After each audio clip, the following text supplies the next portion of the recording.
Hi. You probably know me at this point. We've been talking for a bit, but I'm Destina Connor.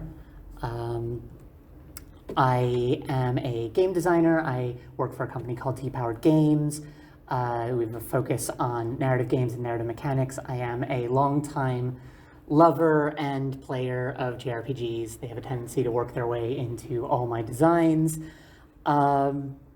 This is my third talk on what has become a series, though not intentionally originally, delving into Japanese role-playing games, JRPGs.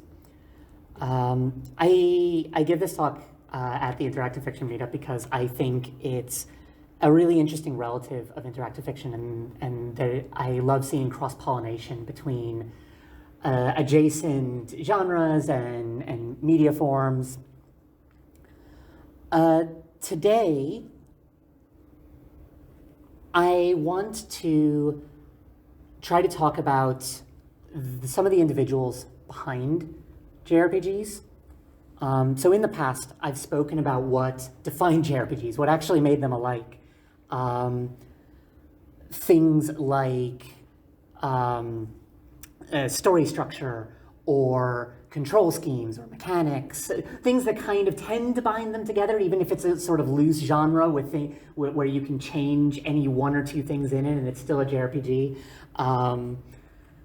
Today I'm talking more about what makes them different from each other.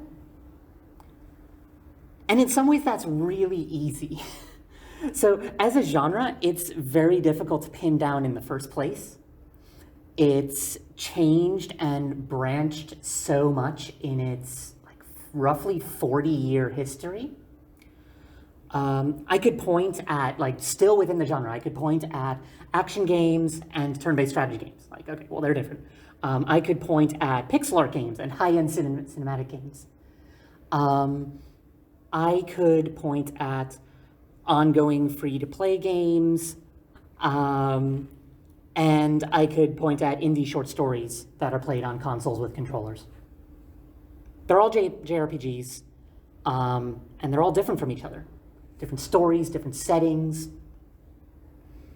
JRPGs have, at various times, been toy, entertainment, simulation, fantasy, narrative device, sometimes tech demonstration more than anything else. But on the other hand, that doesn't interest me that much. You can point to that stuff and there are discussions to be had there, but it can be a little bit more complicated if I want to dig deeper and say something about what they say with those things as tools, how they make you feel. Actually, I'm going to say how they make me feel.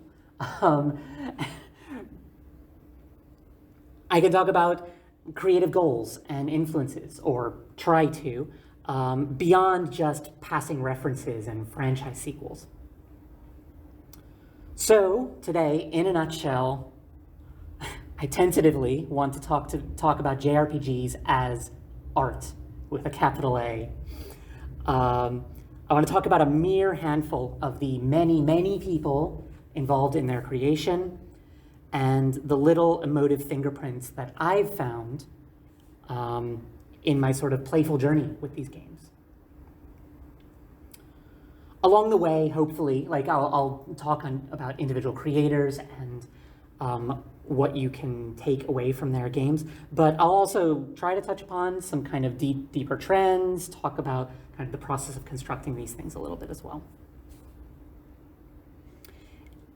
It's hard, and I'm going to try to steer away from this. It's hard for this talk not to become a history lesson, just like me throwing out facts of this person at this time with this group did this thing. One, I'm not the right person to tell that story. I know a lot about it because I follow it, but that's not what I'm really focusing on here. And also, it's easy to fall into sort of logical traps, I find. Where, because you understand a particular detail about the place and time of the development of a game, that you also understand exactly what they were trying to say with that work. It's like, oh, well, this ended up this way because there were difficulties with production here, or because of this. And that can inform your read on the work, but I don't want to delve too deeply into that, to tell these like very specific stories. Or I'll try. It's also, I mentioned a little bit before the talk, hard for me to balance how much I'm going to talk about these things. If I talk too little, you're barely going to remember any of it. It's just going to be like a whirlwind tour of Japanese names and like really difficult to grab onto any of it. If I talk too much, I won't be able to convey the kind of the breadths of differences and styles. So hopefully, bear with me. Almost everything I go over in this talk, each of these creators deserves their own video essay. First, though, a little bit of a warning. Material for this talk is drawn from sources which include easily and publicly available knowledge, so otherwise known as Wikipedia and internet searches. Sources that are more niche, unless you follow this sort of thing somewhat obsessively, like me. And unashamedly, my own subjective play experiences. If I'm going to talk about feelings, I'm going to talk about my feelings here. That doesn't mean it's the only way one can feel, but I hope that there are things there that people can connect with, whether you've played them or not.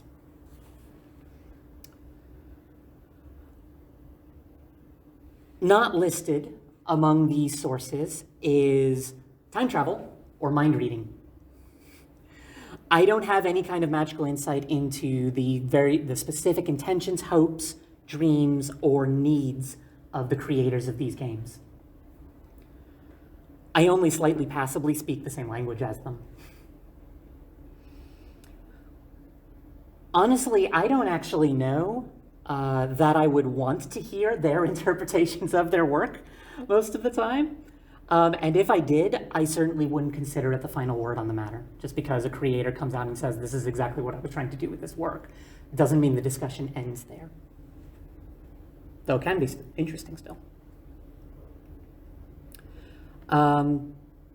Maybe I don't need to sell you on this, but as complex pieces, often involving multiple creative voices, not just kind of a single auteur, over an extended period of creative development, spanning from like 1 to many years, like people change over that time.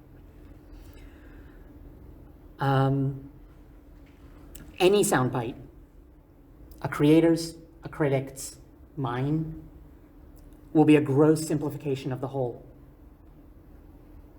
I think it's been said before, but if it could have been said in a few words, they would have done that instead of making a game. Be a lot easier. What I do have is some empathy, some imagination, and some desire to connect with these people and these works, and which collectively sometimes do a surprising imitation of magic, so it'll have to do. This talk is a taster. It's something to invite more exploration, and I hope that if you find even one thing that you can kind of grab hold on, or that interests you, or that you can take away with you, that maybe nudges you in a slightly different direction than when you came in here, I will consider it a success. So here's the broad plan. Square Enix is a giant in this space, publishing and creating. They've been around more or less since the beginning as different companies, not as Square Enix. And there are a lot of interesting individuals there, and I've frankly played a lot of their games. I'd like to tease that apart because it can be informative, I think, to go from this big publisher label that they smack on everything to like, okay, but who are the people in there? Because it's giants and a small fraction of them work on any given game, and and how can you tell the difference? And I mean, they'd love you to think, oh, well, we've done these good things and you should go buy all the rest. But that's not particularly interesting, honestly. But I also will then go on to talk about others outside of Square Enix because, frankly, they get enough of the limelight as it is. Along the way, there will be a couple intermissions where I talk about things separate from the creators themselves. But from the very beginning, it's complicated. If I'm talking about kind of creative intent or emotive fingerprints, the obvious thing to do is to take a work and highlight an individual creator, or take a creator and highlight their individual works. And I will do that. However, because JRPGs, like many games, are made by teams of people, I could point at a director and call it a day. But let me tell you, I've tried this. It doesn't work. Sometimes you have a producer who's communicating the vision of a studio, and the director is just kind of trying to make that work.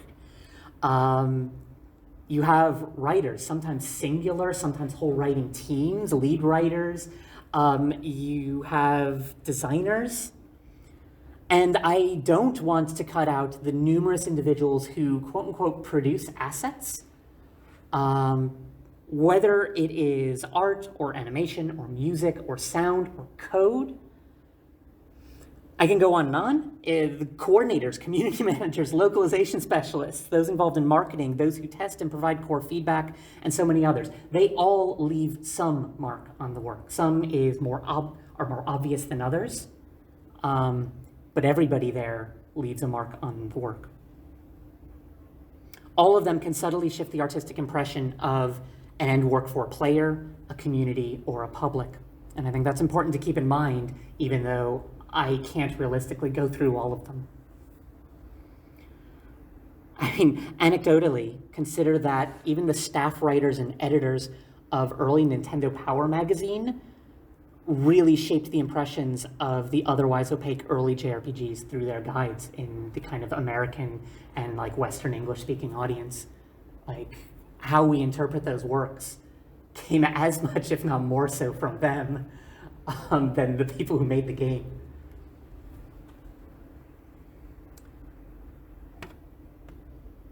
And also, team sizes vary wildly.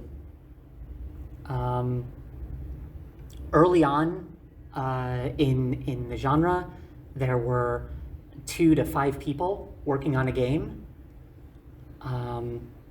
It kind of relatively quickly scaled up to like a 10 to 20 range for people who know their JRPG history. Like Chrono Trigger as a marker is one of these kind of big renowned games. That's sort of a watershed moment where teams were jumped from like 20 to 30 to maybe 50 to 60 working on a game. And then new hardware came. Final Fantasy VII happened. The PlayStation happened. They pushed to hundreds of people working on games.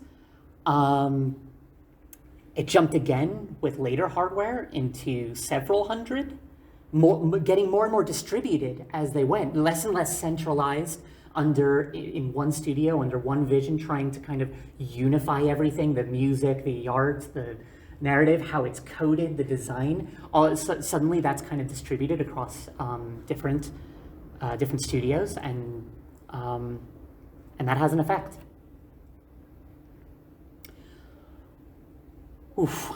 That's a whole kind of fascinating separate discussion that is not this talk. Both the craft of making that work and the creative pressures it creates, how you can kind of map that across games, across the history of this. I bring it up here mostly as a note of how complicated it is to pin down a creator for any of these games, even from the beginning. I do think it's fun and interesting to kind of feel our way through anyways, see if we can follow one person to another person, a small team of people, and see what we can figure out. So with all that in mind, let's talk about some individuals. Many Faces of Square Enix. So Square Enix was originally formed of two companies, one called Square, one called Enix. And they were there from very early on, but they were very different companies. I will do this brief amount of history, but Enix was way more on the publishing side. They didn't make any games in-house. And Square was essentially a room of artists with different specialties bouncing ideas off each other and like forming up to make a project over here and then splitting off and doing a different project with different people. Hironobu Sakaguchi is often credited as the inventor of Final Fantasy. I mean, that's an oversimplification, but he was involved at a kind of directorial or producer level with every Final Fantasy, from the first up to around the 9th. He had ambitions to do a movie, which kind of infamously did poorly, and then he left the company. I honestly, I watched the movie at the time. I find it quite fascinating in kind of where it's positioned, but anyways, and then he went off and did his own stuff, other games like The Last Story of Fantasian. When I play games by Hironobu Sakaguchi, I get the sense, and reading interviews from him, I get the sense that he cares about specifically the magnitude of impact that he has on the audience. He cares about visual impact, he cares about expanding tech, he cares about the kind of relationship with the consumer, which really kind of positioned him well at the time to push boundaries. He really championed Final Fantasy VII, which brought a new age of cinematic games. Just like, this is completely my read, but I get the sense just reading about him and reading about his work and also playing his games, who's something of an arrogant creator. And I mean that both, like, neither good nor bad. Because I think sometimes as a creator, you need to be arrogant, and there are upsides to that, and you need to kind of push your vision a bit. I worry for his team, but yeah, he's this big name.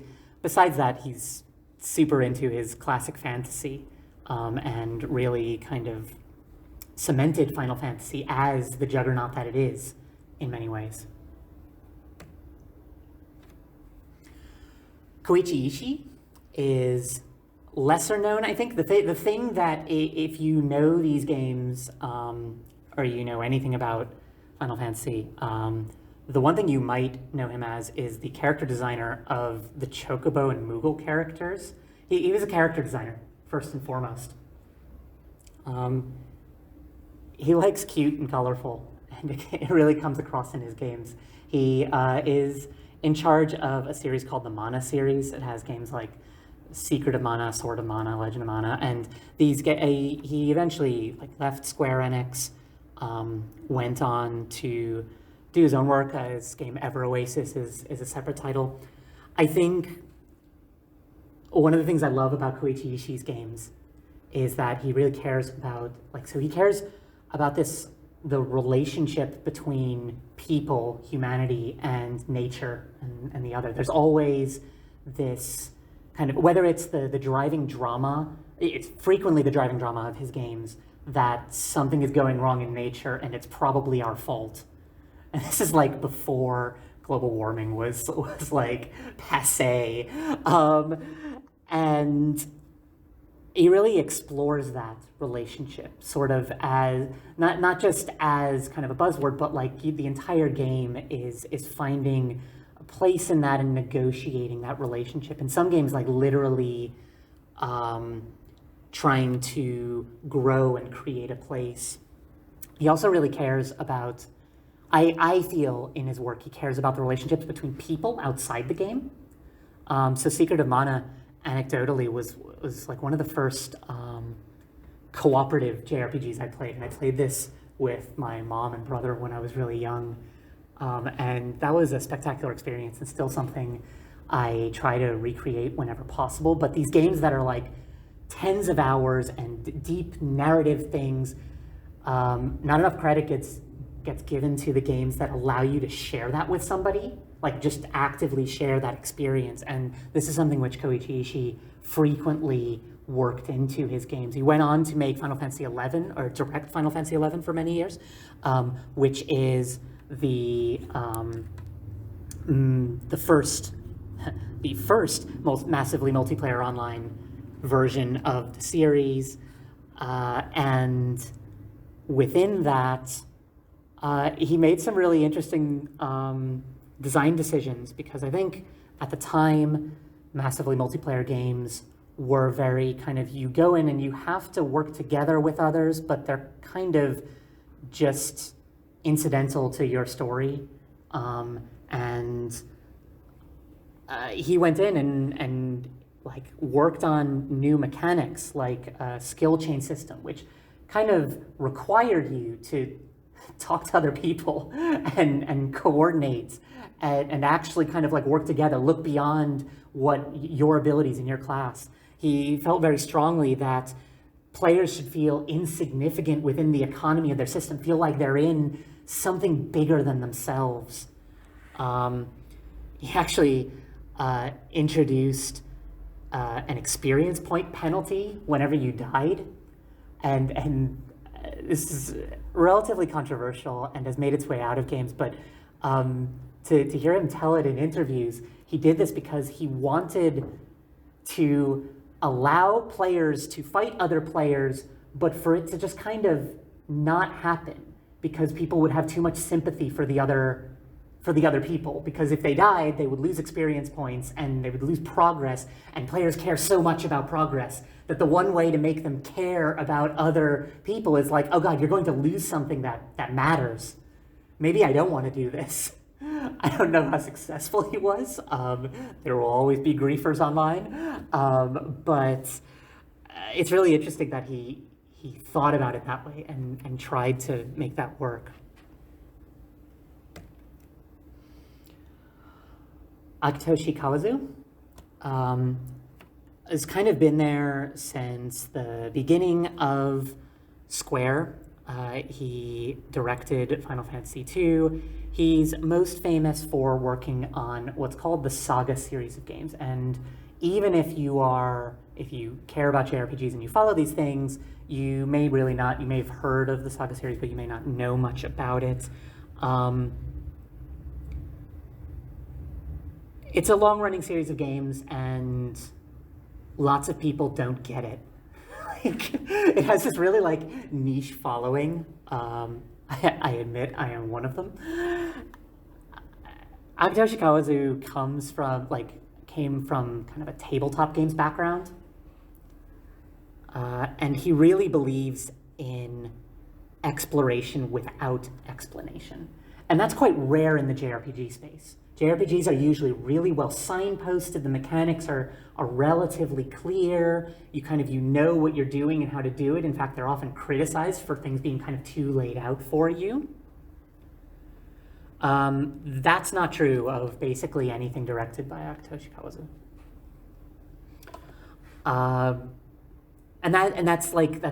That extends from mechanics, where he won't explain what the moves in his games do. You kind of just need to try them out and figure it out. You'll be you'll be like tens of hours into playing a game, and you'll do something and it'll trigger something random, and you'll get a tutorial, like a very brief tutorial, like a narrator will come up and be like, and by the way, you can do this thing with this character if these are in this exact formation, and that's called a vortex, and you knew nothing about this. No explanation. The tutorial goes away. It's never mentioned again.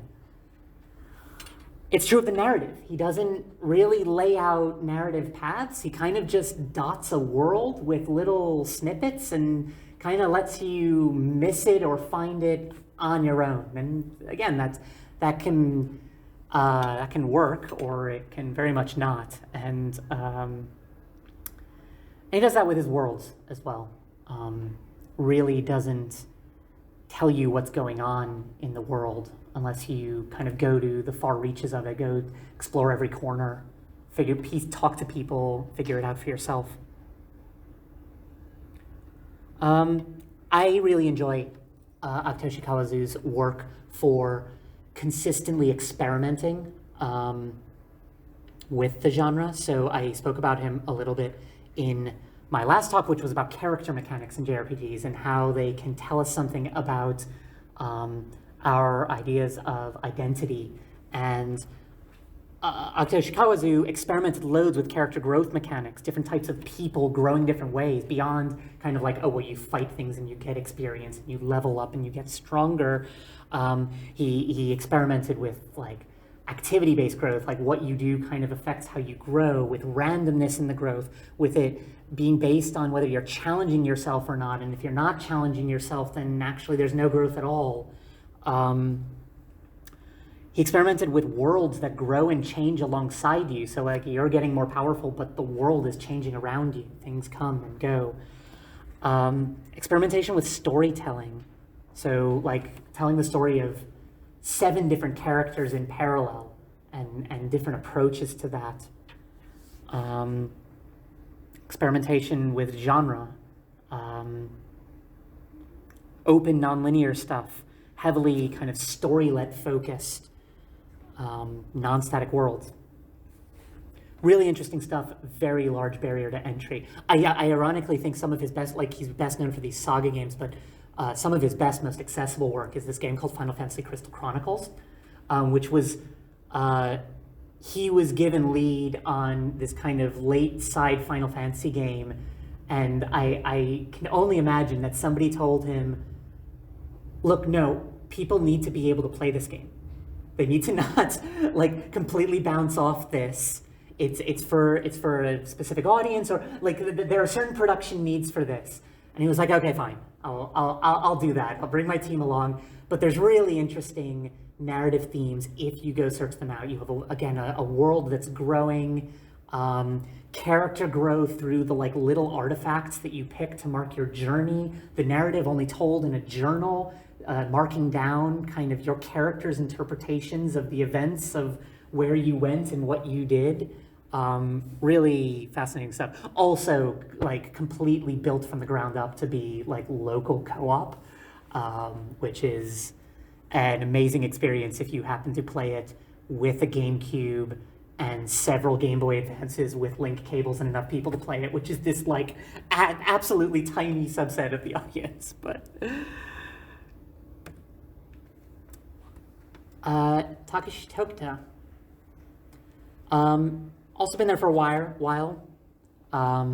Lead director on Final Fantasy IV, which is like the first game in the series which really brought character-driven narrative to the forefront.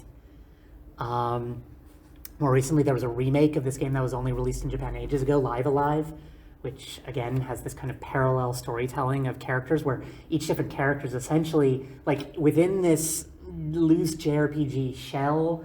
It's they're each a different genre, a different kind of game. One of them is like essentially playing a Street Fighter-like game, but in a JRPG shell.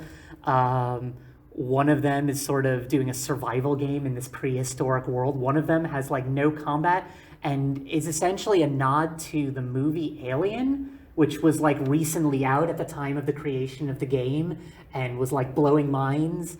And so you get a mix-up of that and like 2001 Space Odyssey with no combat, and you get to just play as a robot being chased by a massive creature on this spaceship that you rarely see, but is terrifying.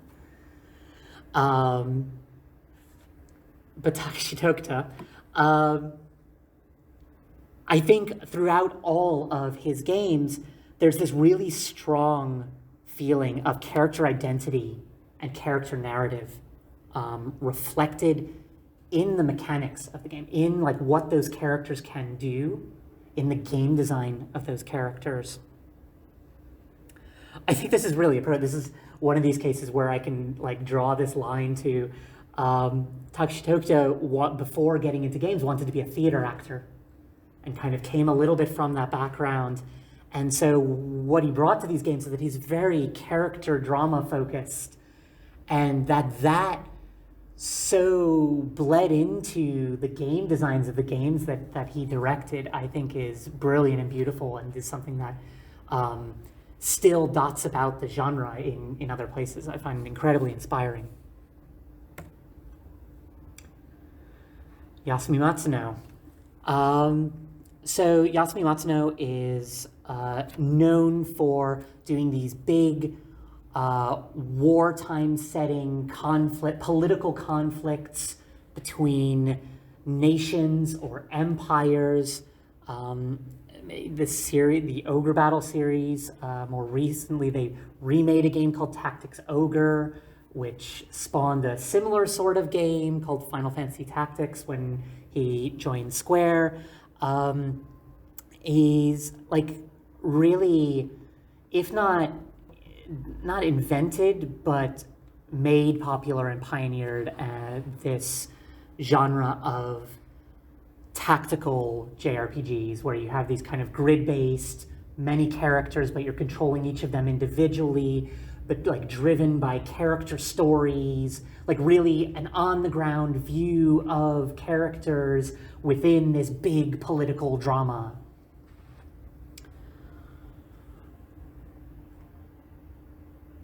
I think I always felt that there's a reverence for the personal details and circumstances within large-scale conflict, as well as a clear awareness of the simple fact of winners writing history. And it's something he calls attention to in his work many times over. Another little random tidbit, Yasumi Matsuno, before getting into games, was really into war stories and studied foreign policy, worked for a time as an economics reporter, and it's almost too neat a story that he then went on to make these games.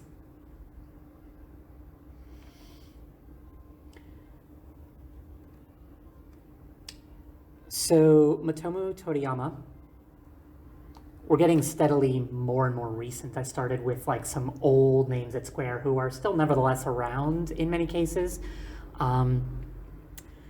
Motomu Toriyama was designer and writer for Final Fantasy X, director for Final Fantasy X-2, and director for Final Fantasy XIII, which, like, my own subjective bias, I love these games, like, absolutely adore them. I can start with the backstory here, in that Motomu Toriyama was first and foremost a writer. Which it's remarkable to me that we have so many narrative games up to this point essentially written by game designers and programmers. And that doesn't mean that those people don't have stories to tell. But if you look at old games and you can feel bad about like the quality of the words in them and maybe the storytelling prowess, and those are absolutely valid criticisms. That doesn't mean they didn't have stories they wanted to tell or that they didn't do interesting narrative things with the tools that they had and the stuff that they knew. But here, with the kind of new cinematic techniques and like with these games, Motomu Toriyama took the reins and was always a writer and in his games a director of writers, really paid attention to the writers in his team and the story they were telling. He loves to build stories via character relationships. If Tokita Toriyama before, Takashi Tokita before was very focused on like kind of the expression of the individual characters and their drama, like Motomu Toriyama is really focused on the relationships between the characters. He's often said that he likes linear storytelling for the sake of compelling stories. Like I think it takes a certain amount of courage in game space where people talk about interactive narrative and all these crazy structures that you can do, for him to just go on record and be like, you know what, I like telling linear stories. I think I can just tell a more compelling story that way, and you can enjoy the game. And he uses the medium very well. But those are the stories that he feels comfortable telling. I think even as a director, he has talked about, and I feel this in the different perspectives that make their way into his work, unifying a team's vision into a cohesive whole. He really, by the time he's come in and is a director, we're talking about those teams that are like 200 people, or like if you're talking about the writers, it's like a writer's team of at least 5 to 10, if not more. And he talked about this being kind of a priority for him, like listening to those voices and bringing their stories in. And I certainly feel that more in his games, more of the overt individual perspectives coming in than I see in other JRPGs. And I'll talk a little bit about how little that happens in JRPGs later and why that might be. Yuji Horii, I'm going to go over briefly. I'm not personally that fond of Dragon Quest, but it was like one of these original games that like put JRPGs on the map. Yuji Horii has always been kind of the creative voice behind them. He started kind of coming from a manga artist writer direction, and really wanted to make Dragon Quest for what he thought were ordinary gamers, what he thought were ordinary people, honestly. And that led to amazing things and really, again, revolutionized JRPGs. Dragon Quest made it this popular culture icon in Japan at the very least, if not in the West. It had intuitive controls, intuitive character progression, intuitive narrative progression, these kind of very simple archetypal things. Frequently leans on humor and evokes real world foreign cultures. I personally have to inspect I feel bad playing them, especially the more recent ones, because unlike some of the other games, I don't see or feel myself in them. And if I play game after game of a person who says, I'm making a game for ordinary people, for regular people, for everybody, and you don't see yourself in it over and over and over again, like that sends a message.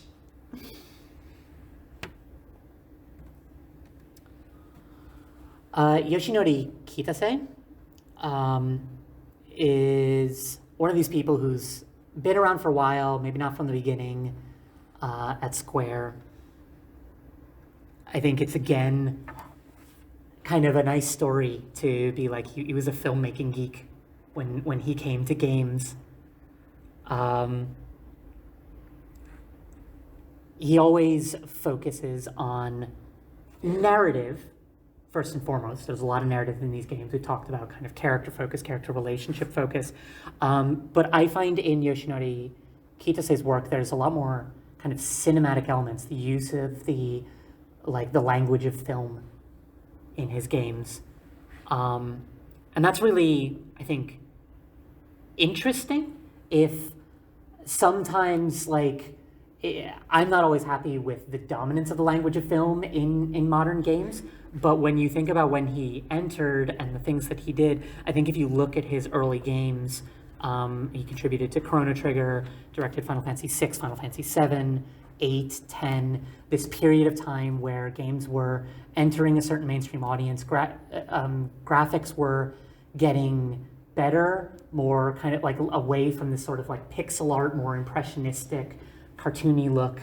And Yoshinori Kitase comes in, and I think of him as the pioneer of the cutscene in many ways. Like, he may not have invented it, but you see them coming in more and more when he enters the fray.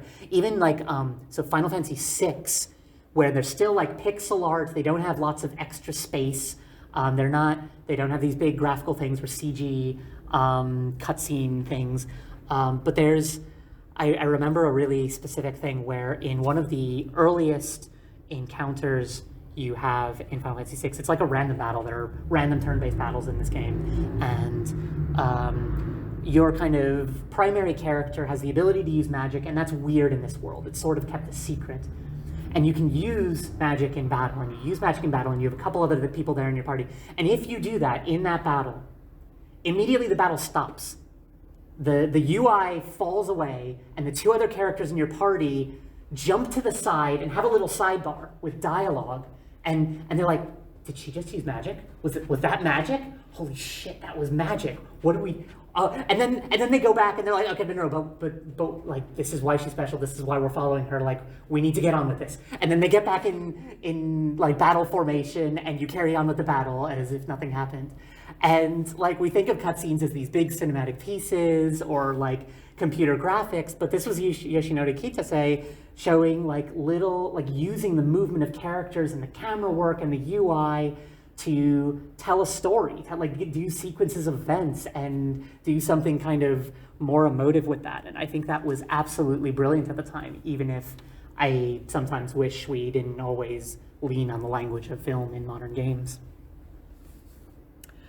I think one other note for Yoshinori Kitase, which I feel from his games, is that from 7 onwards, there was this sense that they wanted to expand beyond the idea of medieval fantasy, this kind of very Tolkien-inspired Dungeons and Dragons, European fantasy, or their interpretation of a European fantasy, and they wanted to try out other things. They have fantasy in the title. They wanted to experiment with what fantasy could mean, and you end up with some really interesting, sometimes meandering, but in the best way, interpretations of that. Final Fantasy IX, which Kitase didn't work on, did this sort of like, for the fans, we're going back to original fantasy. It was this kind of classic medieval fantasy look and everything, and Kitase comes back for Final Fantasy X and has all this feedback where it's like, oh, well, it's getting a bit too sci-fi, we don't want that. He says, okay, well, I can't do sci-fi, but I can do a different sort of fantasy. And he says, what if we look at Southeast Asia? Like, what if I imagine this is like not set like actually Southeast Asia, but what if I take inspiration from that and craft a world around a fantasy of that, and the kind of the attention to coastlines and water and just the setting for Final Fantasy X is something truly unlike other games.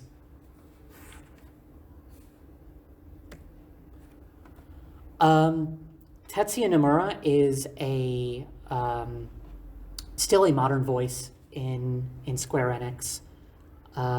He started as a character designer. He's known for heading up the Kingdom Hearts series, which is kind of a mashup of Final Fantasy and Disney characters.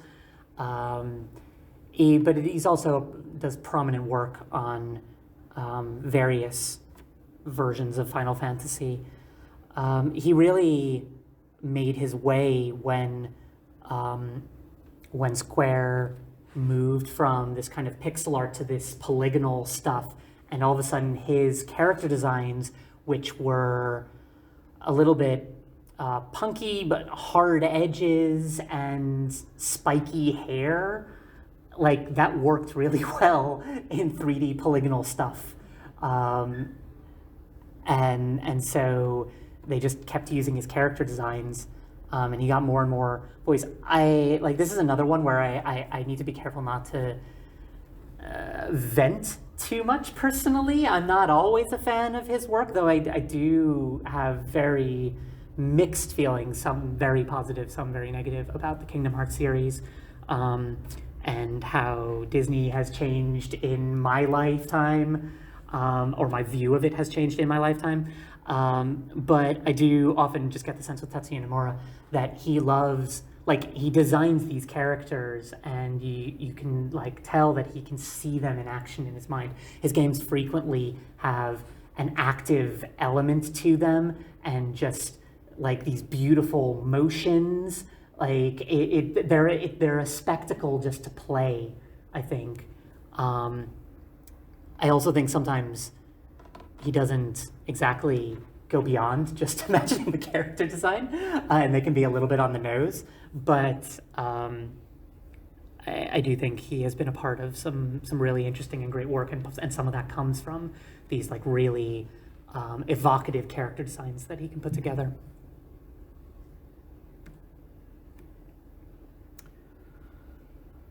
Oof. Hiroyuki Ito. Another name that's kind of been there from the beginning, but is much lesser known, kind of credited as designer, like the game designer at Final Fantasy, the battle designer. He was frequently a combat and combat system designer for the early Final Fantasies, and in his work that he directs, I do feel like that there's this extra attention to how do I make this feel like something. So it's like a very common mechanical thing now for in like these turn-based battles, and this has gone way beyond Square Enix or even JRPGs.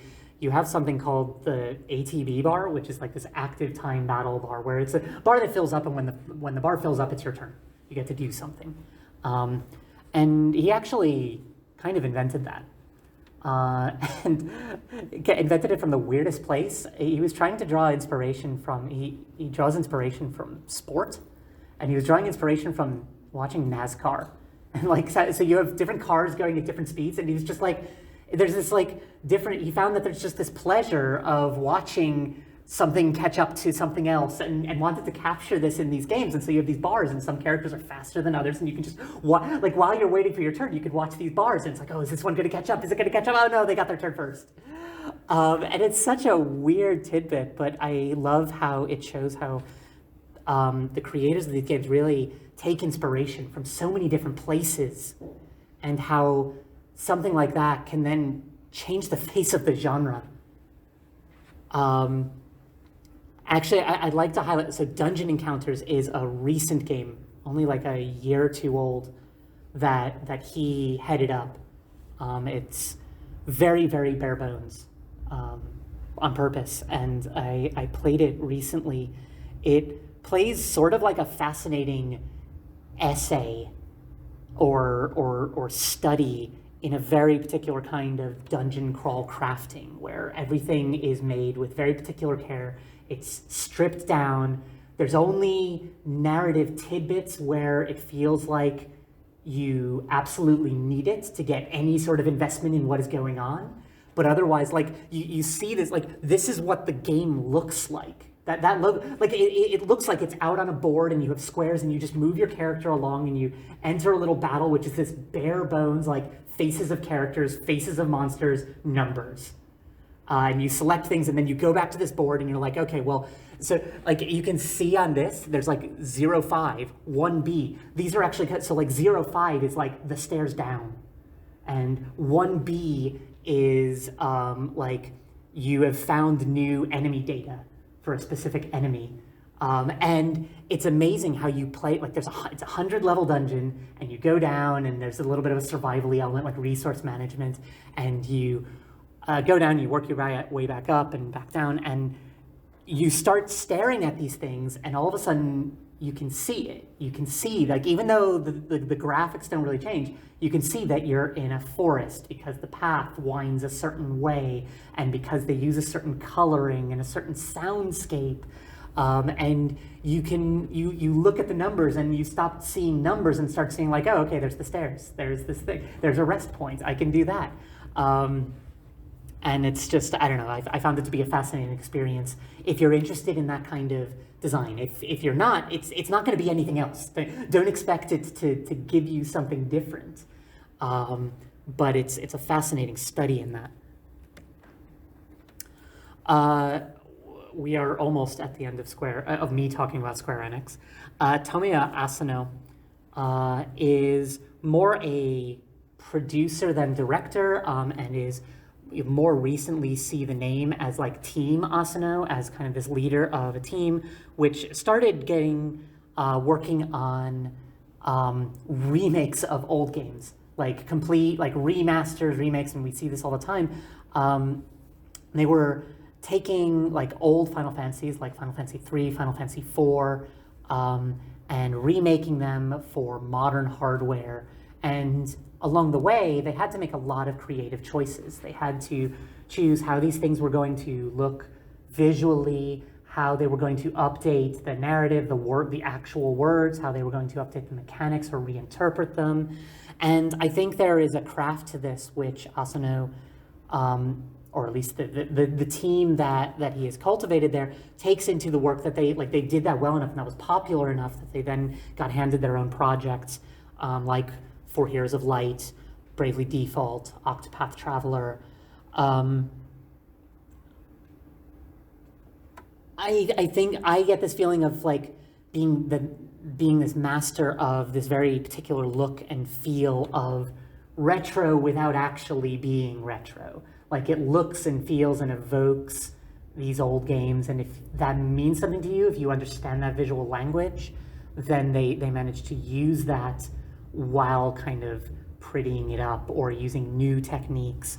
And I think they do that not just visually, but also narratively, also mechanically, and that can be really interesting. And sometimes, as somebody who has played these games since I was a child, I enjoy these not necessarily for the nostalgia, but for this presentation of where these things could go in the future. Like what they, like, here it is, but also hinting at more. I do think also when, like, sometimes it is just like gazing at the past over and over again, and I can be very critical of that, but there is like really stuff to take away from that, and a really interesting perspective there. And Naoki Yoshida, sometimes referred to as Yoshi P, is head of the currently running, supported, massively multiplayer game Final Fantasy XIV. As we get to modern directors and designers, one transformation that I find is very interesting is you have directors and designers who grew up playing games, who grew up playing Final Fantasy or Dragon Quest or all these other things. So while before, like the older creators are drawing from other sources, or drawing from sport or cinema or their background, their history background or something like that, more and more, like you see this advancement of the craft of games by people iterating on, like, having grown up with this stuff and understanding them and knowing them and being able to build on them. But also you get a lot more kind of self-referential and not drawing from outside as much, and not expressing as much from outside, even just the genre of games. Now, Yoshi P was sent to observe Western studios. This was Square Enix. They wanted to look at what the rest of the world was doing, try to learn from that. I think he's most prominently, again, a producer, but he is most definitely a director. He describes Final Fantasy XIV as his life's work. He plans to stick with this. It's an ongoing game. I think maybe 10 years, maybe a little bit less than that, and still going strong. I think he also has this air of bringing together a team's vision rather than expressing his own. He works as producer on other games, and especially because he's working on something as large as FF14, to maintain something like this. It's much larger than he could reasonably direct on any kind of micro scale. And so he's very vocal about industry conditions. He's very vocal about treating teams right, giving them enough time, avoiding things like crunch, paying them right. He's very product focused. And very focused on, I think, as a result, the end user, which works sometimes and works. That means he can create a very enjoyable experience. And if the creative vision of his team is really coming through, that works brilliantly. But there are limits to that as well.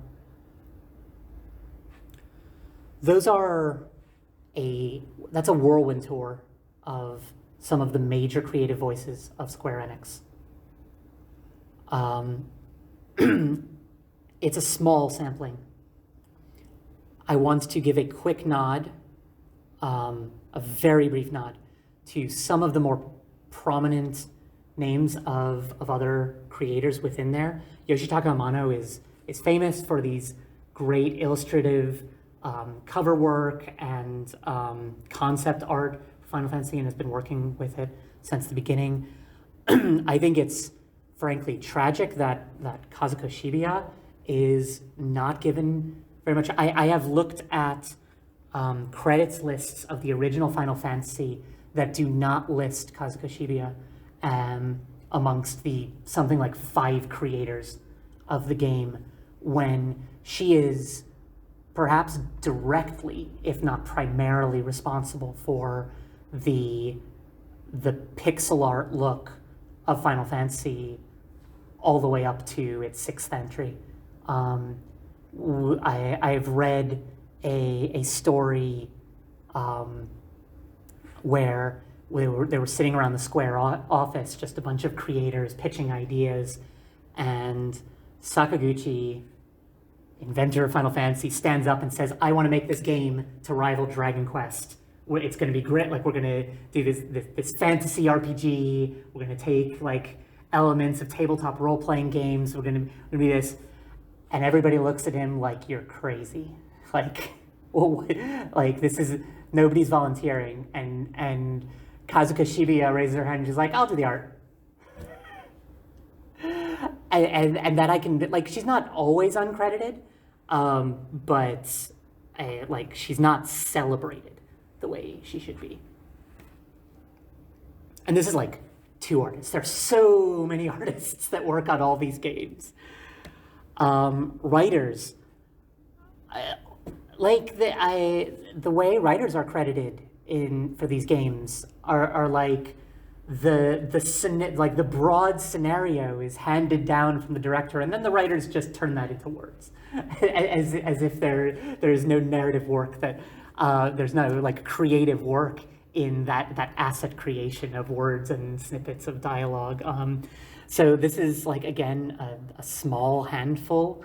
Kazushige Nojima and Daisuke Watanabe. I have found their names behind so many of, especially the modern Final Fantasies, as scenario writers, just general writers. Kenji Terada worked as writer on many of the early Final Fantasies. I want to give a special shout out to Natsuko Ishikawa, who is one of few female writers for any of these games that gets credit at all.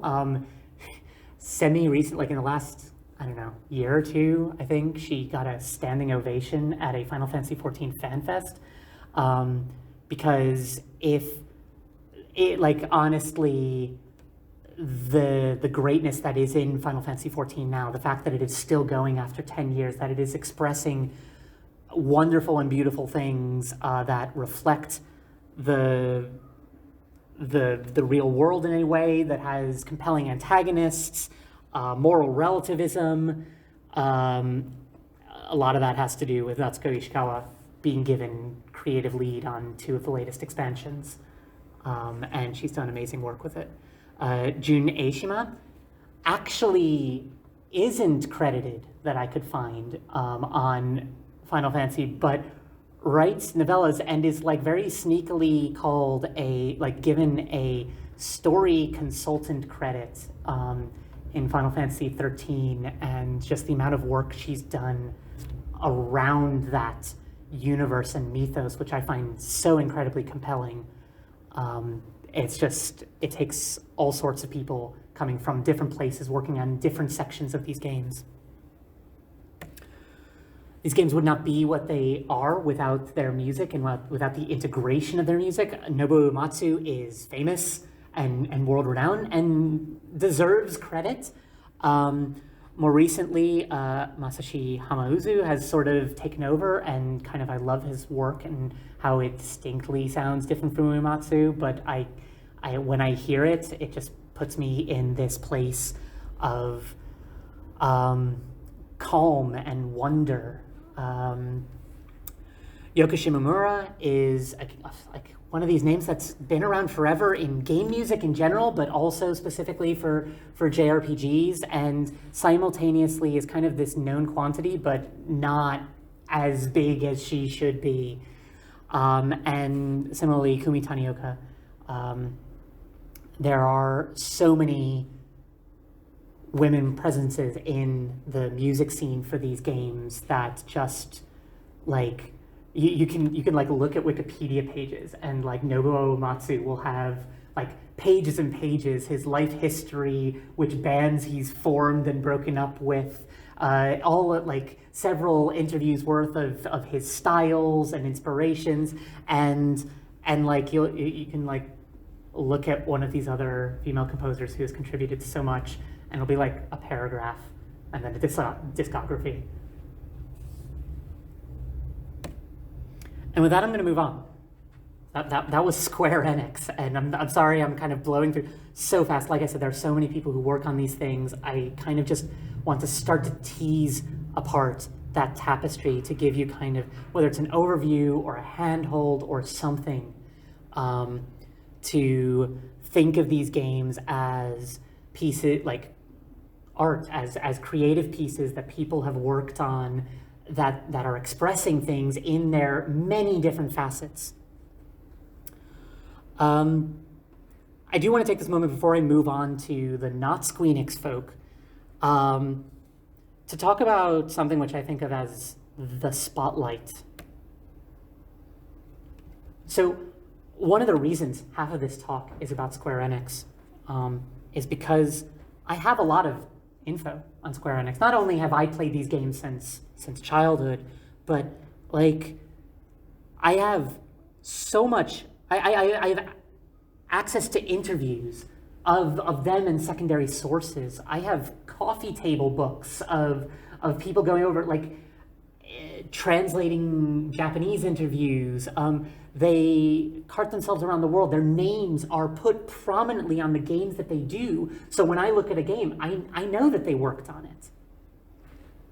That is frequently not the case in other places. I have much less confirmable solid info on, one, people outside of Square Enix, which is one of the biggest developers and publishers in the space.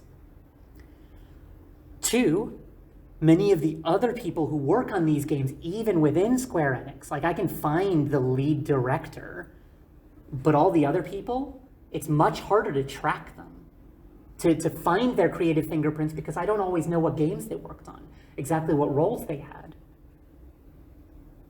And three, especially anybody who is not a cisgendered man. I think this is reflected in the games that I have available to play today. The people that we spotlight, that we highlight, for every Saga game that gets remade, and by my count there's been one or two remade or remastered or re-released every year for the last several years. For each one of those that gets attention, that gets the spotlight, there are several other games that are lost to a combination of, like, giant air quotes, market forces, which ultimately are interpretations by people with lots of money about the preferences of people with less money but still enough to buy games. Forced obsolescence of hardware, inaccessibility or active cracking down on unofficial curation efforts. When the list of games which mattered or even existed gets compressed into quote unquote the good ones, the ones we should remember.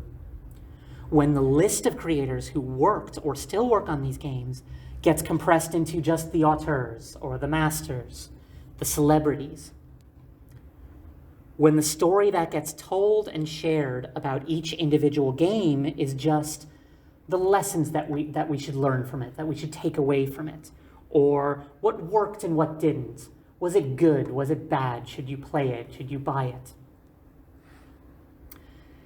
When it sounds like an objective tick list that everyone who matters can agree on and then copy-paste into every other game of this type moving forward, then we lose the texture and the feelings and the efforts, the expressions, which ultimately, to me, make these games worthwhile in the first place, make them magical and interesting. We lose them in our shared history. We lose them in the games that we highlight and that we can play today. And we lose them in the collective imagination of the future of what games can be made, what these games can be. So, like another big topic, I could go on about the patterns of success bringing on more success, of our habit as a society of raising up celebrities and the harm that this causes. I would rather move on to more teams and more people and just shine the spotlight on different people. So let's move on. A little bit of a warning: with less press, or with studios that have cycling creative leads and give less credit going to support staff. There are games that come out of the following studios that can still feel like they have a style and their own kind of differentiating fingerprints that no doubt came from the individuals within, but it can be hard to separate the creative fingerprints of individuals from a franchise that tries to maintain a consistent image to sell a product. I would argue that those two things are not exactly so separable anyways, but I think it's also still worthwhile considering the different feelings of these games. But there's going to be less person by person and personal history to these. Even though I'm highlighting studios, they are ultimately made by individuals within those studios. Nihon Falcom is another big name, but more so in Japan. I have a few names up there of prominent people who work on these games. They are known for an adventure RPG, action adventure RPG series called Ease, which goes back to kind of the beginning of the genre. They also work on games called Trails in the Sky, Trails of Cold Steel, which are these sprawling multi-game epics where, like, while Final Fantasy changes itself with every iteration, Trails in the Sky and Trails in the Sky 2 and Trails in the Sky 3, they might as well all be one game. Like, it's just one continuing story.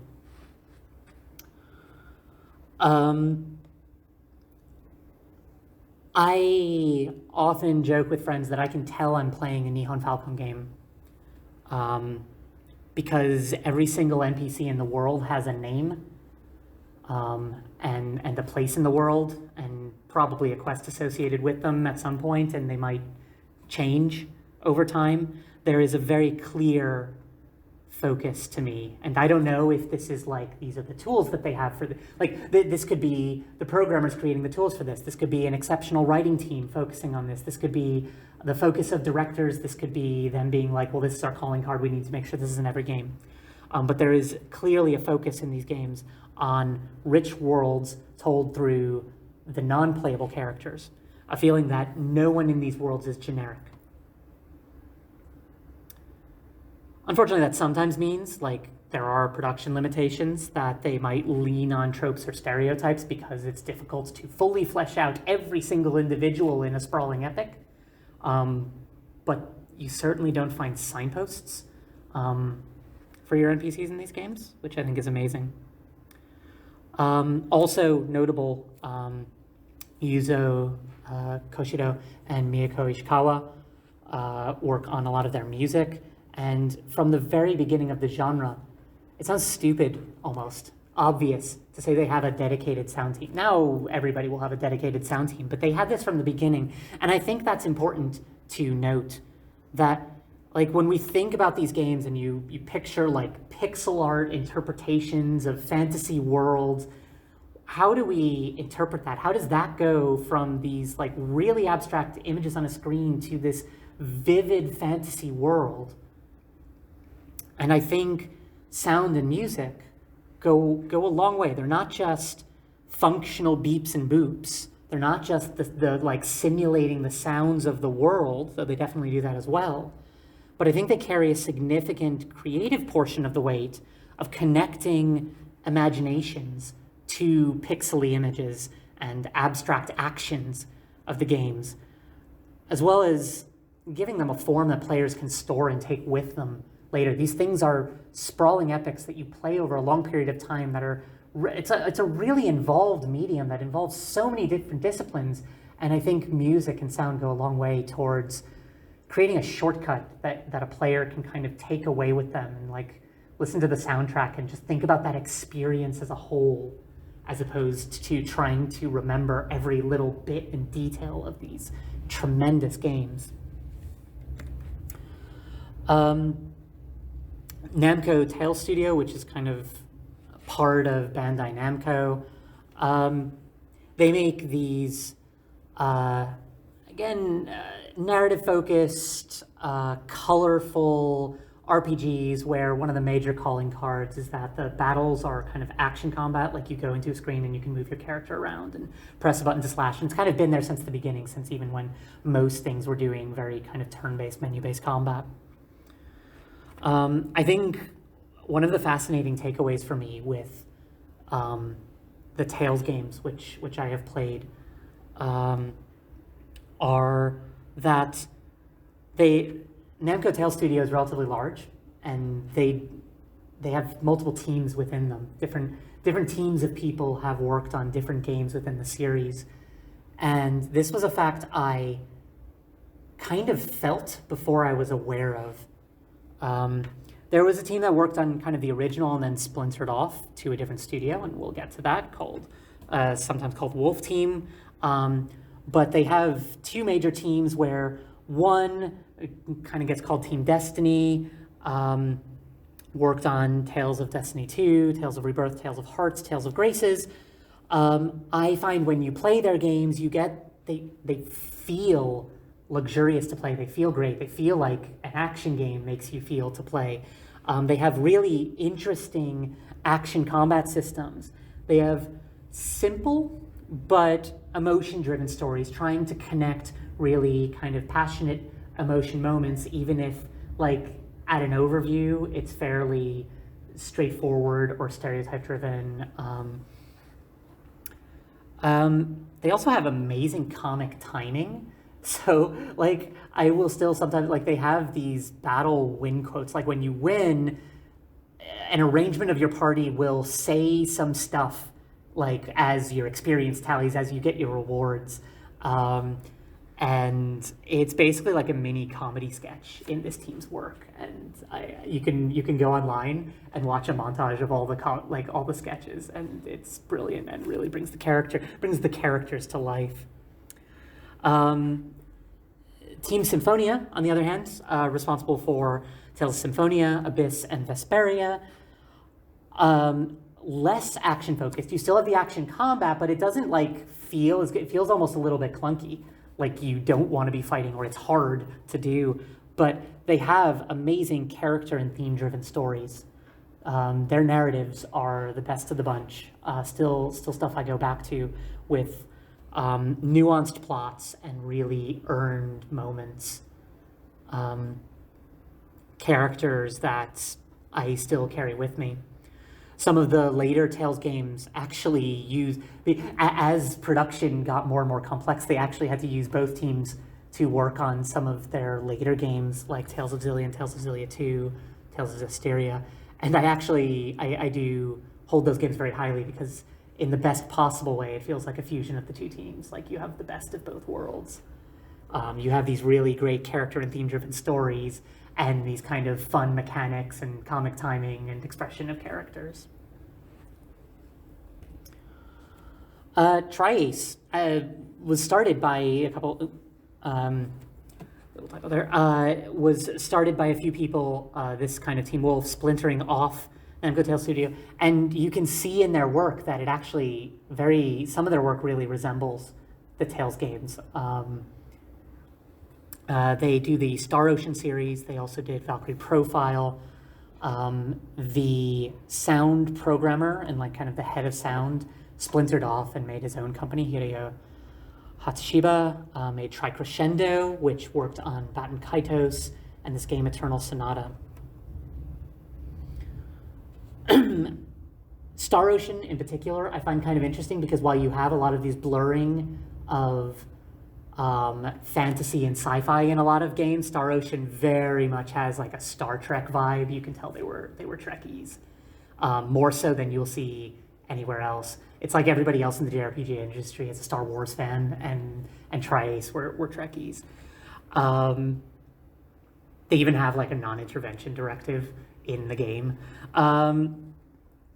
A lot of their stories, whether it's kind of Norse mythology or sci-fi fantasy, or even just extended dream sequence, they tell stories of characters stuck in systems, looking at things from kind of different vantage points. In Star Ocean, frequently, you're coming from this advanced civilization in the stars, and you crash land on like a medieval fantasy world, and you have this very different perspective on the goings on there because you have this kind of sci-fi removed perspective, and they will mix and match that and they blend those, but it really kind of tells this really interesting story of people in their perspectives, but trying to cross and find perspectives beyond, above, and they are at their best kind of accomplishing that and bring the player on that journey with them.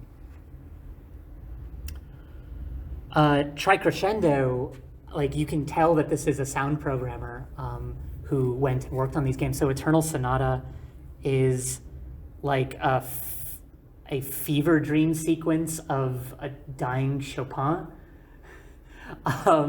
And like that's just the entire game is a fantasy world of Chopin's supposed imagining. And there's just musical themes throughout all of these things. And I think, again, it's a sign of somebody taking something from outside of games, something that they love, and telling stories with it and expressing things with it that make it feel different and wondrous as a result. Oh, I should also highlight the composer Motoi Sakuraba gives a very distinctive sound to all of these games, very epic and sweeping. I'm gonna keep chaining these on. So Tricrescendo worked on Batten Kaitos with a company called Monolith Soft, which was primarily at its start two individuals, Tetsuya Takahashi and his partner Kari Tanaka, or Soeda Saga. They came from Square originally, worked on characters and narrative within Square, pitched a story that they were told was too dark, and as the story goes, eventually just like started making their own games and spun off. Now they famous in the past for these kind of really detailed, philosophically crunchy, characterful Xenogears and Xenosaga, famous or infamous for these games. And these days, Monolith Soft, still with Tetsuya Takahashi at the head, do Xenoblade Chronicles, which have these kind of very sprawling worlds. And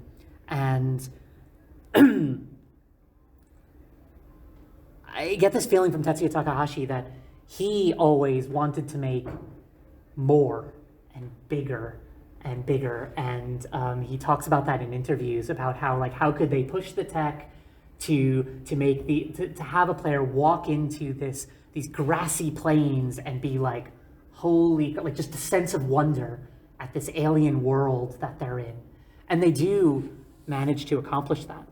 I find. I get the sense that in contrast, Sorya Saga was really character and relationship focused always, as opposed to kind of world and historical focused. There's more detail than I'm willing to go into here about this, but Sorya Saga has quit the games industry. There's a lot of bad mojo there, which I think can, amongst other things, be credited to being a visible woman in the games industry. And I think that's incredibly sad, because the work that I feel from Monolith Soft is lesser for the absence of that creative voice, and I think the genre as a whole is lesser for that absence.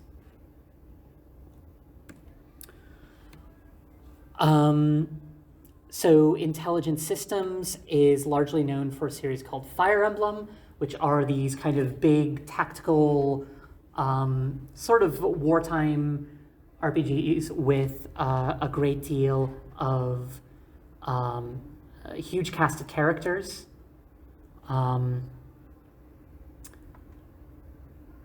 It's a developer with many different creators over the years. They have this franchise, they have this style. I frequently assume that kind of war-based tactical games come from a war games place, that you've kind of like, how can we make a video game out of war games? And then you tack on a story. But I have always felt from Fire Emblem, and I think this is mildly confirmed in kind of interviews and drives for this, the Fire Emblem actually feels more like it was conceived as a JRPG, like this very character-focused thing where they went, okay, but what if we wanted to follow more than 4 characters? What if we wanted to follow more than 8 characters? How do we make a game where like 8 characters isn't enough? We want you to have 20 playable characters, 30 playable characters. What kind of game can we make if we want to follow those characters' stories and have those characters have a voice and interactions? And they ended up with Fire Emblem. It's morphed and changed as it's changed hands over the years, but I do think it frequently keeps that character focus. More recently, they've even extended that to consider the player's relationship to the game and these characters, where once it was you were just sort of an abstract tactician entity. You're more kind of invited to be a character within the universe and have relationships with these characters in the universe.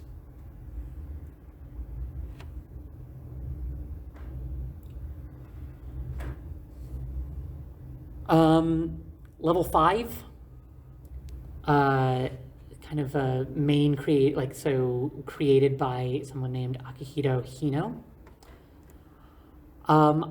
I have played these games. I wanted to highlight them. They are semi-prominent. They've done some really interesting things, but I also get the feeling that Hino was a programmer turned designer, and as kind of head of a studio, it sort of forced him to have many different hats, and he kind of takes on all those different roles. As a result, I always feel that the games come from more of a world builder and engineer place than a storyteller. I don't go into these games expecting kind of a riveting character-focused narrative, but that things might be arranged in interesting ways.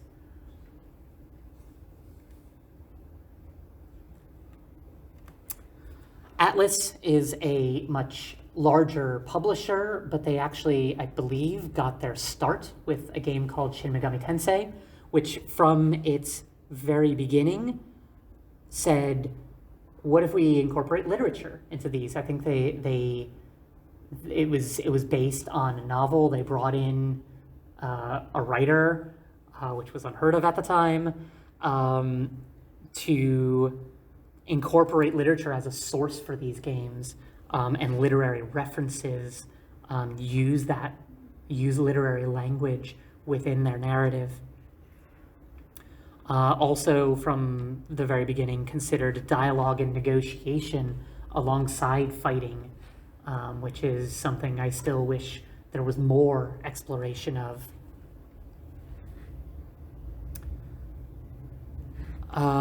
More recently, there is a specific team, the Persona team, strongly led by Katsuhara Hashino, which creates the Persona games, which are quite popular, very much in the public eye at this point. I think I enjoy playing these and feeling like they do a masterful job of taking thematic film genres, so like small town mystery or heist, and weaving that through every element of game. So Persona 4 is at its heart, it's a JRPG, but it's a Persona game, where you kind of focus on characters and this cross between fantasy worlds inside their minds and the expressions of their psyche, and the real world and your everyday school kid schedule.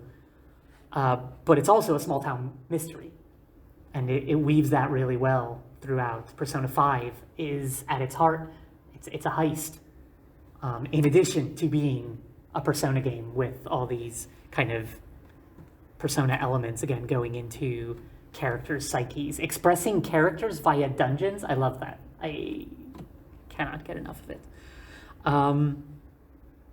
It does frequently amuse me, that Persona as a series expresses about and deals with personal internal conflict and contradiction, while also sort of running into the boundaries and the internal conflicts and contradictions of being a major AAA production by largely unmarginalized people while trying to express stories about somewhat marginalized folk. So like you have these stories about like people that are supposed to be on the margins without like explicitly representing people that I would actually consider as being on the margins. But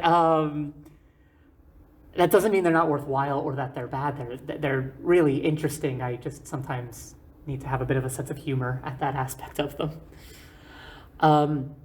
Vanillaware is very much known for their beautifully gorgeous art and animation. They have a very distinctive art style. George Kamitani spun off and made this studio. They've done Odin Sphere, Muramasa, Dragon's Crown, Grim Grimoire, Aegis Rim. They have incredibly expressive, exaggerated art with this kind of distinct handcrafted animated style, which I see more and more. Like I actually see inspiring things like static breathing animations which are now becoming like almost industry standard, when for a long time Vanillaware, like not only did they have like a tremendous art team doing amazing work, but like also clearly their programming was focused on expressing the art team's vision within the world. And these games are just beautiful to look at. I have always respected that beyond just being beautiful to look at, the games, like while remaining JRPGs, they are very playful in that they use different game genres alongside JRPG. So they have a side-scrolling action RPG. They have a beat-em-up dungeon crawler RPG. They have a Metroidvania RPG. They have a side-on real-time strategy RPG. They have an overhead mecha real-time strategy RPG. And it all still feels like their work, their unique kind of visual stuff, and these kind of like very like not being tied down to one specific genre, but still kind of finding finding that they're all kind of comfortable in their own rights.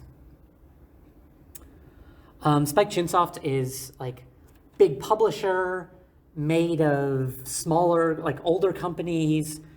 I want to, like, they have a long history. They were involved in the development of the early Dragon Quests. I want to highlight specifically some people who worked there but have left, something called Tokyo Games. Number of individuals: Kazutaka Kodaka, Kotaro Chikoshi, Masafumi Takada, Rui Kamatsusaki. They have worked on things like the Danganronpa series and the 999 series, AI the Somnium Files. They lean a little bit more on the adventure gamey side, very investigation, very detective-y. There are always themes through their work of doubt and trust, hope and despair. They tell stories with wild twists and setting premises that manage to, like, they have a grounding in the characters and relatable themes, but they're always willing to use something utterly fantastical and out of nowhere to kind of shake up the player's idea of what is possible and what you take for granted.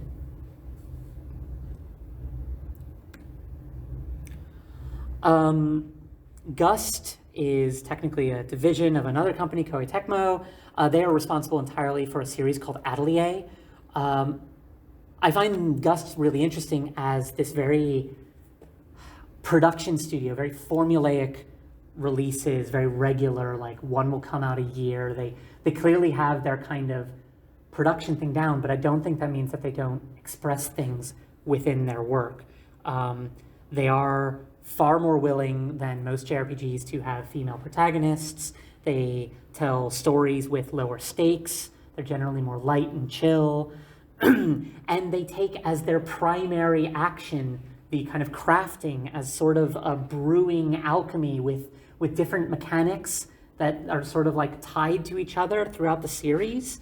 And then everything else is in service of that. Yes, there's JRPG combat. Yes, there's exploration and gathering and talking to people in quests, but it's all sort of in service of having your atelier and making things and help and giving those to people and use it. And sometimes it's for function, sometimes it's for beauty. And I find that really wonderful.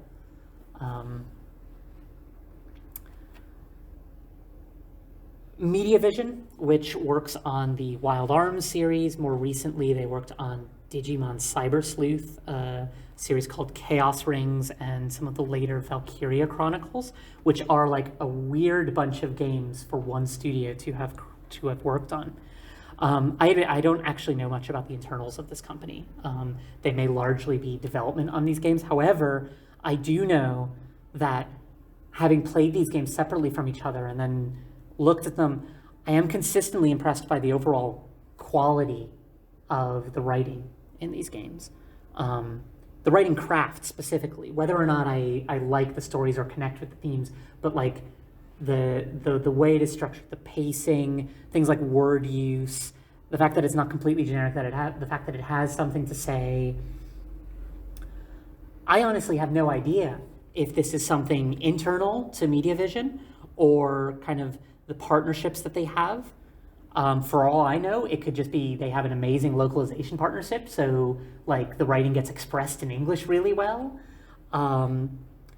It could be that their specific production and dev centers writers, allowing writers to show their stuff, but it's consistent enough that I consider it kind of a creative fingerprint of this company, however it comes about. And I think that's also interesting to think about, that I don't have a nice story of why I think the writing in these games is good. I have found that, I've felt that myself playing these, and then I go into, oh huh, these disparate games are actually developed by the same people.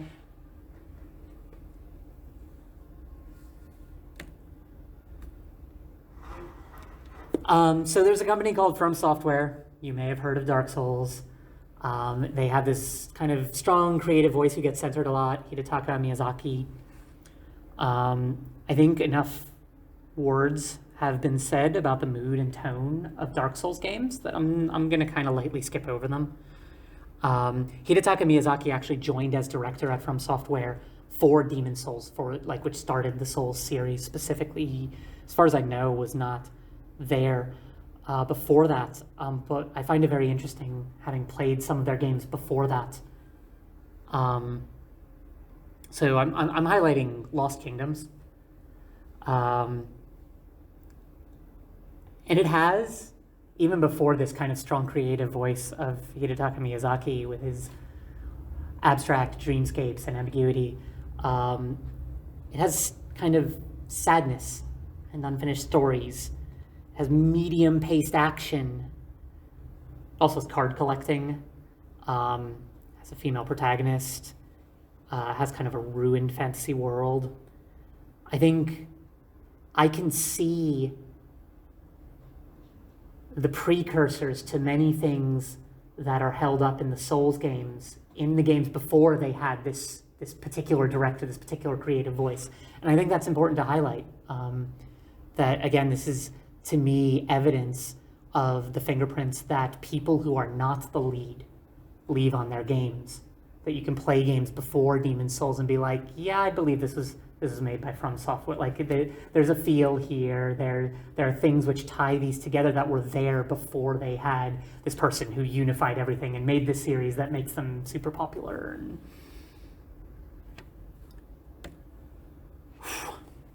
we're getting near the end. I want to have one more intermission. While I was doing research for this, while I was kind of connecting dots and creating stories and looking into creators, I saw a sentiment repeated over and over. This person found the original Star Wars, which was released June 1978 in Japan, to be amazing, hugely influential, blew their mind. They also played Wizardry and Ultima and or Dungeons and Dragons, and this went on to influence their work. I have highlighted on several occasions here how people coming from like different interests then went to almost revolutionize the genre, or at least make something super interesting as a result by pulling that in. I'm spending a lot of time teasing out these creative differences to add texture to what is undoubtedly a rich tapestry. But in doing so, I don't want to gloss over like the incredibly loud, repeated motifs and undertones, which are frequently unsubtle enough to be considered just tone rather than undertone, and where they come from. So there's a lot of inherited power within families. There's a lot of importance put on your blood family and how chosen ones happen and why you can have an effect on the world, why you're the hero. There's a lot of Tolkien-inspired fantasy. There's a lot of generic empires that don't have much overt resemblance to the very real empires which have existed and do exist in the world and have little to say except evil is bad, don't do it. These were created largely by men with access to tech before that was incredibly widespread, frequently trying to work their way up in Japan. And that's fine. Like they have made this thing that I really enjoy, and I think there's a lot of nuance there, and they have voices, and I want to celebrate that, and I also want to put it adjacent to the similarities they have to each other and the way that goes into their work. There is often held up in these games heterosexual relationship as a shining standard or happy ending or inevitable norm, sometimes to terrifyingly comical ends in some modern games where you have absolutely no romance subplot in a game, and then like you finish the final boss and within 5 minutes we've paired off every male-female character, flash forward to them having babies, here's a photo of them at the Happy Family, game done. This is a literal game I played. I was in tears, and not the good kind. There's an elevation of nobility. Sure, sometimes there are the bad ones, the evil rulers, but like there are frequently the good ones, often as playable, sympathetic characters working for everyone's benefit, justifying in their narrative and their action the hierarchies in society, royalty, upper class, management, despite simultaneously trying to be about underdogs and the downtrodden. This history has frequently been made and written by the winners of society, and to endeavor to make a JRPG these kind of cross media giants that require specialties from all sorts of places or a lot of funding. You need to be in a certain place in life. And that is reflected in mechanics, which incessantly reward victory and rarely consider the texture of failure, which defends the status quo. They often use women as set dressing, as afterthought, or as concession. Anything outside of kind of a man-woman binary is generally absent. At best, it's a marketing tool. Sometimes it's a punchline or a misunderstanding. Frequently absent and often poorly represented Black and brown folk. A view that the kind of homogenized pale skin look is the every person. This is their look that they choose to unify East and West. And I think it ignores the reality of both. There's little exploration of the able-bodied slant, relegating things like chronic illness or disability to the margins. While these games and their creators frequently contain fractals of depth, the more you look, the more you find, and that is rewarded and that's beautiful. I just want to remember the illusions and traps of depth as well, especially in an age where many games are created as products to make customers spend money, make them happy, make them spend more money, sequels, franchises, remakes, re-releases, spiritual sequels, modern sensibilities on quote-unquote golden age RPGs, where insert whatever your golden age was, like whatever age you were when you loved these things. I was frequently struck while organizing information for this talk by the connections between individuals' backgrounds their preferences, their loves, and the unique things that they brought to games. And in doing so, sometimes vastly expanded what people thought was possible or what people accepted and loved in the medium. And that was from a set of people who have a lot in common. Like, it's obvious, but imagine how much more the medium would expand, how many amazing things we would see, what amazing stories would be expressed, how we as conversationalists in this art form might be able to change if it is truly open and accepting and supportive of completely different sorts of people from all sorts of different backgrounds. So I'm going to end on like trying to move a little bit away from the studio stuff, a few more individual creators who I think can get a little bit more spotlight.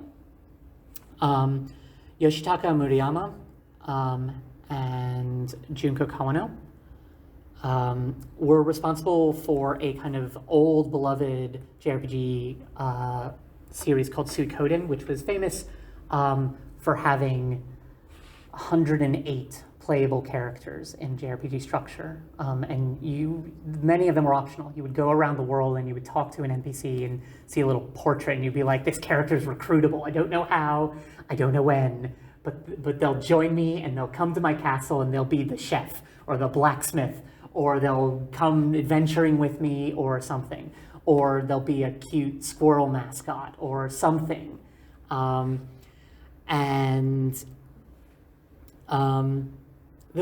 That series got franchised and sort of went off into obscurity. They left it. They actually did a successful Kickstarter for a new game called Eiyuden Chronicles, which is them coming back and trying to revisit this idea. I think they highlight large casts of supporting characters in their writing and design. I think one thing that I want to highlight is that I haven't played lots of the titles in the series, so I can't say exactly how they feel. Titles like Suikoden 4 and Tactics got a cold public reception. Perhaps by no coincidence, those were the ones that were actually directed by Junko Kawano. One of the rare opportunities for a female director, and it didn't connect with the target audience as much. She also actually directed and wrote some mystery adventure games, which I wish I could get access to, but I can't. Yoko Taro is not a small name in this space.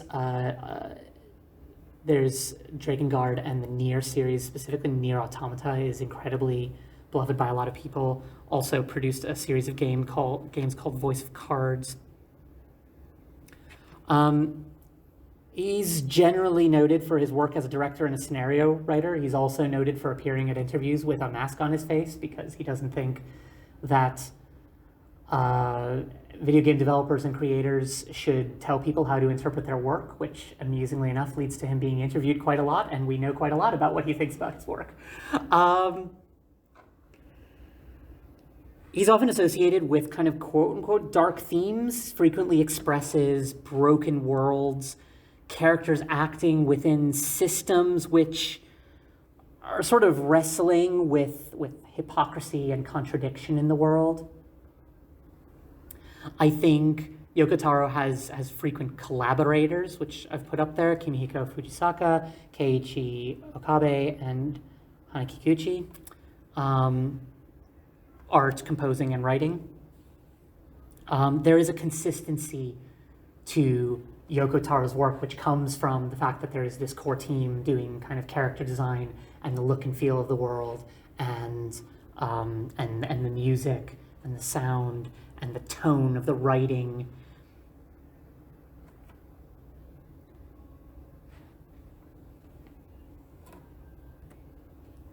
Yoshiro Kimura hasn't done a lot, mostly known for a game called Moon, which has been called, like, its subtitle is Remix RPG Adventure. It has been called anti-RPG. I was quite happy to see it actually released on the Switch, like one of these kind of curated from the past by publishers. Kimura's work is playful, silly, and kind. Moon, quite famously, if you know the game, starts you off in kind of a very Dragon Quest parody. You're the hero in the armor with the sword. You go through and you pick up things from treasure chests very quickly, and then within like 15 minutes, you have slain the dragon and saved the world, and then you get sort of sucked into that world, and it looks very different. It actually uses like kind of claymation to express itself visually, and you realize just how much of a parody. You get to view this hero tromping through the world from the eyes of somebody who is not glorifying them, stealing people's stuff and slaying monsters, and you follow in the wake of this hero killing the monsters, and you actually lay to rest the spirits of the animals that and the creatures that this hero has killed. And it plays with kind of RPG tropes. It has commentary on that. It doesn't. It is absolutely stubbornly unwilling, I find, to recreate the stuff that it is criticizing, and yet manages to criticize them anyways, which I find incredibly difficult. Very often it is very difficult to try to put yourself adjacent to and critique like status quo tropes or mechanics without recreating those things. You can recreate them, and there are ways to critique within that, and that's fine. But this game really manages to subvert those without actually recreating them, and I find that it must have taken tremendous effort, and is a really spectacular creative work of creative vision. I think it also, like Yoshida Kimura's work, invites the player to think about the distance between games and the world outside games. He's a self-identified world traveler.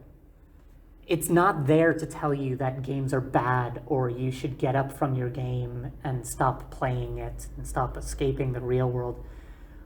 But it does very much want you to have a look around outside the screen, and maybe take some of those things with you into a world with other people, however you choose to do that. Quintet, not around anymore. They're very early on, largely two people, Tomoyoshi Miyazaki and Masaya Hashimoto. They are famous for a series of action RPGs. They made a game called ActRaiser, but also it's called the Blazer series, Soul Blazer, Illusion of Gaia, and Terra Nigma, which are beloved to people who played them at the time. Amusingly, they're known for action RPGs, and if you look at the kind of rare interviews translated from Japanese from them, they wish they weren't. There is a certain melancholic inevitability to their games. Their games are weighty. Their games have themes of creation and destruction, and they went on to say in an interview that, well, action RPGs, you have to have destruction. Like, I have to have you, like, we are told by a studio that we need to have you running around slashing monsters. And it's like, okay, well, that's the game we have to make. Can we try to counterbalance that with creation? Can you release souls as you go and build a town, build a community? And that you can have more of a towards goal than a, like, we're just slashing these things or saving someone. They often talk about how great it would be to be allowed to, like, go make a racing game.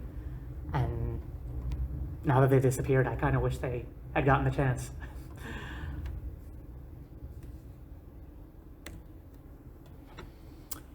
My last one is a person named Hidenori Shibao. Famous basically for 2 games, and I use the term famous very loosely. A game localized as Paladin's Quest, originally called Lennis, and its sequel, Lennis 2, which was never released in English, and directing a game called Legend of Legaia. Shibao had a lot of opinions and a very strong creative vision. We know this because he's passed away now, 2018. But he left years of daily blog journal entries alongside his creations. I found in my research for this, like I knew of him and his games, I found actually a wonderful video essay by a fan, like constructing his work, and yeah, I can't do it justice. He remembers going to the World's Fair as a child, and how much the wonder of that, and kind of seeing different nations represented, and how that felt to him, how it felt completely alien, and it affected him as a writer and game designer. He expresses in his work like fantastical alien worlds, and I would underline alien. While many people aim to do like sci-fi or distant worlds, I often find them still expressive, more reflective of ourselves than an imagination of something alien and different. I found Hidenori Shibao's worlds to be alien and expressed in their mechanics. I find this work, like he always wanted to try to be more creative, more of an artist than an assembly worker. His journal entries around working on Legend of Legaia talk about him pushing back against publishers, pushing back and not succeeding frequently, and still managing to make a game that is far more interesting than its sequel, which did not involve him. For Lennis, he worked with Hiroyuki Kato and Keisuke Goto to work on its look. And they were far more interested in like surreal French sci-fi than Tolkien and D&D. The original premise of the game is a great ancient machine has suddenly gone out of control. And it's a tough game to play. It's rough, there's a lot of friction, but I find it to be meaningful friction that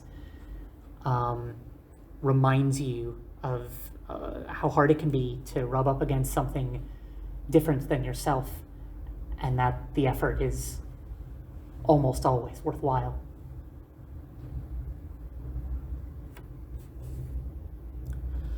I am going to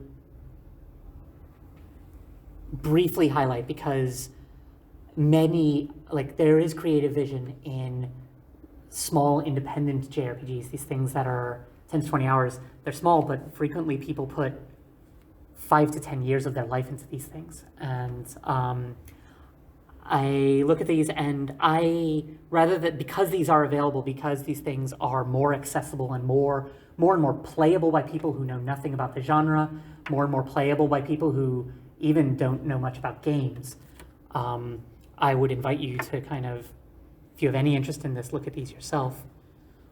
Christine Love, who is obviously really big in the interactive fiction space, released Get in the Car Loser. Chevy Ray Johnston released Ikenfell. Toby Fox with Undertale and Deltarune. Matthias Linda did Chained Echoes recently. Kan Gao released a series that starts with To the Moon. A couple, Pierre and Christina Leclerc, released a tactics JRPG called Fell Seal, which I absolutely loved. A company called Zeboyd Games has been at this for a while. Robert Boyd and William Sternberg made a game called Cosmic Star Heroine, amongst others. Bobby Schroeder made a game which, quite on the nose, is called Super Lesbian Animal RPG. Nana of Munana made Virgo versus the Zodiac, and a company called Stegosoft Games with Evelyn Rose Hall and Joey Frost Peters first made it like cut their teeth on a game called Arafel, and more recently released a game called Rise of the Third Power. If you'll forgive me a minute, I will also mention I work for T-Powered Games, Florencia, and I take as inspiration a lot of these things and express ourselves. Dialogue, a writer's story, we're working on a game called Elemental Flow, which learns a lot from the creative fingerprints that I found in these games and tries to put our own on it. We also have little pieces that we've done, little snippets of work, Spirit RPG, Life Game, that are available online. So I want to wrap things up. I had multiple occasions while pulling together my thoughts for this talk to take a step back and ask why. Why is this important? Why should any of you care? Why do I spend my time with these? As you may be able to tell from my various intermissions, I'm conflicted. Not that there need to be reasons to all of it. I think you can just do this for the sake of it. You can enjoy it, appreciate it. But even if I strip away the kind of practical and the societal levels, there's something more visceral for me. These things exist in more than the past. I care about these for more than nostalgia. I find myself drawn to works specifically that imagine new futures, even while they engage with the past. I play Harvestella, just shown up there. It was a game marketed and talked about recently as kind of a paint-by-numbers fusion of farming sim and RPG, as if that didn't already exist. And yet when I played it, I found visual motifs strongly parallel to Final Fantasy XIII, like the crystalline structures. I found mechanical motifs strongly aware of Etrian Odyssey, which is this dungeon crawler where you draw out your own maps. I found a mythos that wasn't sprung out of nowhere, but wasn't just a direct echo or reference. I found a narrative that wasn't revolutionary, but nevertheless posed questions that only it could, that I appreciated. I found myself, when I got to the end of it, screenshotting the entire credits sequence and poring over names, curious to see if there were more inspirations or connections. I actually couldn't find any, and that's amazing too, that like these very close motifs and ties that are very specific nods don't come from one person fingerprints, but something passed on. That these people took inspiration from these things and thought, that's really interesting, that's really cool. I want to take that and do something with it. I play Final Fantasy XIV, which is a consumer apology MMO of the dominant franchise, which acts as a Square Enix money-making machine. Within it, I follow a single writer's work, who started my first engagement with her work was creating a single character quest line that spoke to me more than anything else. I was like, this quest line here, this is great. This is better than all the rest. This is why I'm here. She then went on to be the story lead on the two latest expansions and get to truly put up a mirror to the world in a popular AAA game. Put up a mirror to the world and the genre, create beautiful character moments, and invite me to think about what these worlds could be, what they could do, and what comes next.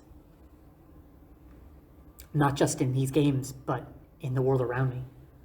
What comes next for me? I can argue with a friend about why the choice to release Fire Emblem Fates as 3 games instead of 1 was actually a brilliant product as narrative choice rather than, or perhaps in addition to, some kind of money grab. I can talk to people about why the games often held as, quote, bad or mediocre might have been expressive and brilliant and could have been transformative, and why the games held as, quote, great can be incredibly disappointing. I want to participate in the joint inspiration, imagination, and creation of a future where the spotlight becomes more diffuse, where a multitude and menagerie of creators can make not just games in general, but these kinds of games if they want, and that we can excitedly pore over and discuss and enjoy and be enriched by the little creative fingerprints on all of them as they get passed between us. Thank you.